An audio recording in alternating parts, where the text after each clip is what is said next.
Praise the Lord. இயேசுவின் ரத்தம் ஜெயம். தினமும் இயேசு நிகழ்ச்சிக்கு உங்களை கர்த்தராகிய இயேசு கிறிஸ்துவின் நாமத்தில் வரவேற்கிறேன். செய்தியின் தலைப்பு, தேவனை மகிமைப்படுத்துங்கள். ஆதார வசனம் 2 நாளாகும் 7ஆம் அதிகாரம் 3வது வசனம். அக்கினி இறங்குகிறதையும் கர்த்தருடைய மகிமை ஆலயத்தின் மேல் தங்கி இருக்கிறதையும் இஸ்ரவேல் புத்திரர் எல்லாரும் கண்டபோது தல வரிசை மட்டும் தரையிலே முதுகுப்புற விழுந்து குனிந்து பணிந்து, கர்த்தர் நல்லவர், அவருடைய கிருபை என்றும் உள்ளது என்று சொல்லி அவரை துதித்தார்கள். தேவஜனங்களே, சாலமோன் தன் தகப்பன் நிர்ணயித்து கொடுத்தபடியே ஆலயத்தை கட்டி முடித்து கர்த்தருடைய உடன்படிக்கை பெட்டியை சீயோன் என்னும் தாவீதி நகரத்திலிருந்து கொண்டு வர கட்டளையிட்டான். இஸ்ரவேலின் மூப்பர் எல்லாரும் வந்த பின்பு லேவியர் பெட்டியை எடுத்து ஆசரிப்பு கூடாரத்தையும் கூடாரத்தில் இருக்கிற பரிசுத்த பணிமூட்டுகளை கொண்டு வந்தார்கள். அவைகளை கொண்டு வந்தவர்கள் லேவியரான ஆசாரியரே. எண்ணிக்கைக்கும் தொகைக்கும் அடங்காத ஏராளமான ஆடு மாடுகளை பலியிட்டார்கள். தேவன் மோசேயின் மூலமாக சொல்லப்பட்டபடியே, பழைய நியமத்தின்படியே ஒன்றும் குறையாமல் பிசகாமல் கீழ்ப்படிந்து புதிய ஆலயத்தில் வைத்தார்கள். கீத வாத்தியங்களோடு கர்த்தர் நல்லவர், அவர் கிருபை என்றும் உள்ளது என்று ஸ்தோத்திரித்து வருகையில் கர்த்தருடைய வீடாகிய தேவாலயம் மேகத்தினால் நிறையப்பட்டது. கண்கள் காண தேவன் தன் மகிமையை இறக்கினார். அது மட்டுமா, பேசினார்.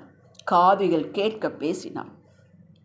கர்த்தருடைய மகிமை தேவனுடைய ஆலயத்தை நிரப்பிற்று. சாலமோன் முழங்கார் படியிட்டு ஜெபிக்க தொடங்கினார். 2 நாளாகவும் 6, 7, 8 அதிகாரங்களை நேரம் எடுத்து வாசியுங்கள்.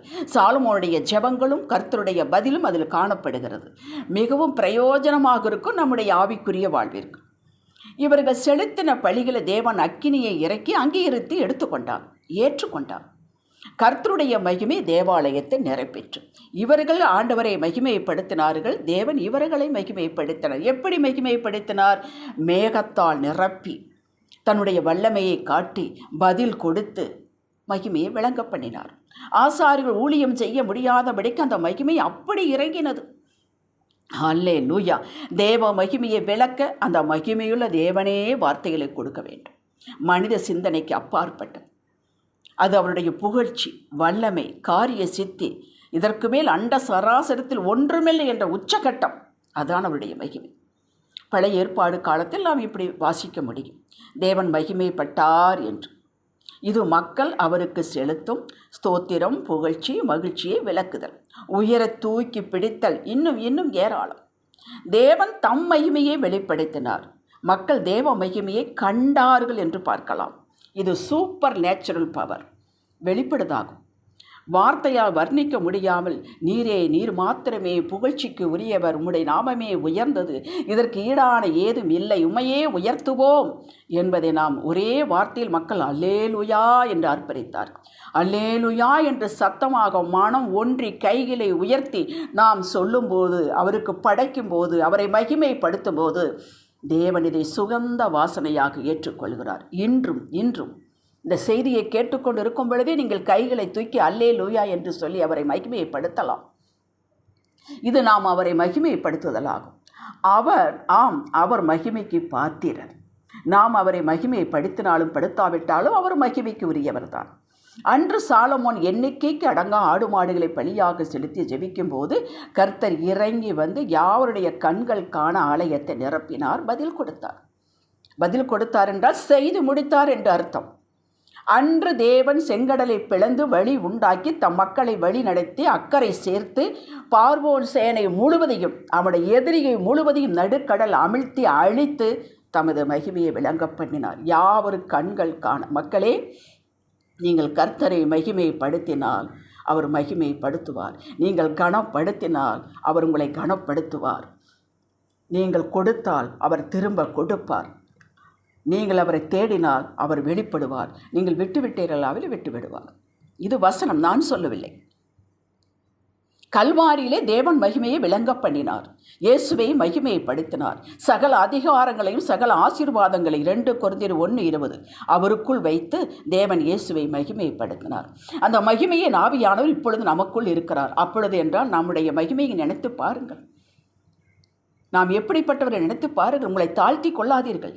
தேவன் தம் மகிமையை வேறொருவருக்கு கொடேன், ஏசாயா 42 என்று சொன்னவர் ஏசாயா 46:13 இஸ்ரவேலுக்கு, அதாவது நமக்கு, என் மகிமையை கட்டளையிடுவேன் என்றார். பாருங்களேன், மகிமையை கட்டளையிடுவேன் என்ற என்ன அர்த்தம்? அதற்கு ஆசீர்வாதங்களை கட்டளையிடுவேன், சுகத்தை கட்டளையிடுவேன், உயர்வை கட்டளையிடுவேன், விடுதலையை கட்டளையிடுவேன் என்ற அர்த்தமாகும். இதற்கு நாங்கள் ஏங்கி தவிக்க வேண்டிய அவசியம் இல்லை. நம்முடைய பிறப்பின் உரிமை இதெல்லாம், ரட்சிப்பின் உரிமை. நமக்கு ரட்சிப்பு என்ற மகிமை, ஆவியின் நிறைவு என்ற மகிமையை கொடுத்துள்ளார். அதை எண்ணி பாருங்கள், அதுக்கு ஸ்தோத்திரம் செலுத்துங்கள். இவற்றை நமக்கு கொடுத்து அவர் நாம் மகிமைப்பட்டார். எப்படி? நாம் இந்த பொக்கிஷங்களை இந்த மண்பாண்டத்தில், இந்த சரீரத்தில் பெற்றிருப்பதை அவருக்கு கீழ்ப்படிந்து இதன் மேன்மையை உணர்ந்தவர்களாக வாழும்போது மட்டுமே அவர் மகிமைப்படுகிறார். நாம் அவரை மகிமைப்படுத்த வேண்டும். எப்படி மகிமைப்படுத்துவது? இந்த பூமியிலே சாட்சியாய் வாழ்ந்து மகிமைப்படுத்துவது, அவரை தேடுகிற விதமாக தேடி மகிமைப்படுத்துவது, அவர் சொல்லுக்கு கீழ்ப்படிந்த, கட்டளைக்கு கீழ்ப்படிந்த நடப்பது மகிமைப்படுத்துவது. அதையெல்லாம் வாங்கி கொண்டு சும்மா விட மாட்டார், திரும்பவும் கொடுப்பார், இரட்டத்தனையாக கொடுப்பார். உங்கள் எல்லையிலே நடக்கும். இயேசு பூமியிலே ஊழியம் செய்தபோது தேவனுடைய மகிமை ஜனக்குள்ளைக்குள்ளே வெளிப்பட்டது. எப்படி? சுகமாக வெளிப்பட்டது, விடுதலையாக வெளிப்பட்டது, வெற்றியாக வெளிப்பட்டது, உயிர் பெற்று விளங்கினது. 5 அப்பம் 2 மீன் கொண்டு 5000 பேருக்கு மேலாக போஷித்து 12 கூடும் எதிரே எடுத்தார்கள். மகிமை. வெறும் பச்சை தண்ணீரை, நிறமற்ற குணமற்ற பச்சை தண்ணீரை நிறமுள்ள குணமுள்ள ருசியுள்ள திராட்சை ரசமாக மாற்றி கொடுத்தார். மகிமை விளங்கினது. இன்று அப்படி நம்முடைய குடும்பத்தை மாற்ற விரும்புகிறார், மகிமையாக விளங்க பண்ண விரும்புகிறார். விரும்பினால் செய்ய வேண்டியதுதானே? இல்லையே, எல்லாம் பிரமாணத்தோடு இணைக்கப்பட்டிருக்கணும். நாம் அவரை மகிமைப்படுத்த வேண்டும், நாம் அவரை கனப்படுத்த வேண்டும். இன்று நாம் இந்த மகிமையை அடக்கி வைக்கக்கூடாது. நாமே தேவாலயம். அவருடைய மகிமை வெளிப்பட வேண்டுமானால் காணக்கூடிய விதத்தில் ஆவியான சொல்படுத்தி கீழ்ப்படுத்தி நடக்க வேண்டும். இதன் அருமை புரியாததால் உலகத்திற்கு பின்னால் ஓடிக்கொண்டிருக்கிறோம். இதற்கு நேரம் கொடுக்கிறோம், தேவனுக்கு நேரம் இல்லை என்கிறோம். பாருங்களேன், எது நமக்கு முக்கியம்? இது அறியாமை. அன்று ஆடு மாடுகள், இன்று உதடுகளின் கனியாகிய ஸ்தோத்திர பலி. நேரமே எழும்பி ஸ்தோத்திர பலியிட்டு துதித்து ஆராதித்து அவருடைய பதிலுக்கு காத்திருப்பீர்கள் என்றால், இதை தொடர்ந்து செய்து இதை உங்கள் லைஃப் ஸ்டைலாக மாற்றிக்கொள்வீர்கள் என்றால், உங்கள் குடும்பம் உங்களது எல்லையில் அவர் தமது மகத்துவத்தை, மகிமையை விளங்க செய்யாமல் இருக்கவே மாட்டார். மகிமையின் வாக்குத்தத்தங்கள் உங்கள் கண்கள் காண, காதுகள் கேட்க நிறைவேற்றி உங்களை கனப்படுத்தி தான் மகிமைப்படுவார். ஸ்தோத்திர பலியிட்ட யோசபாத் யுத்தம் செய்யாமலேயே 5 பெரிய ராஜாக்களை தோற்கடித்தான்.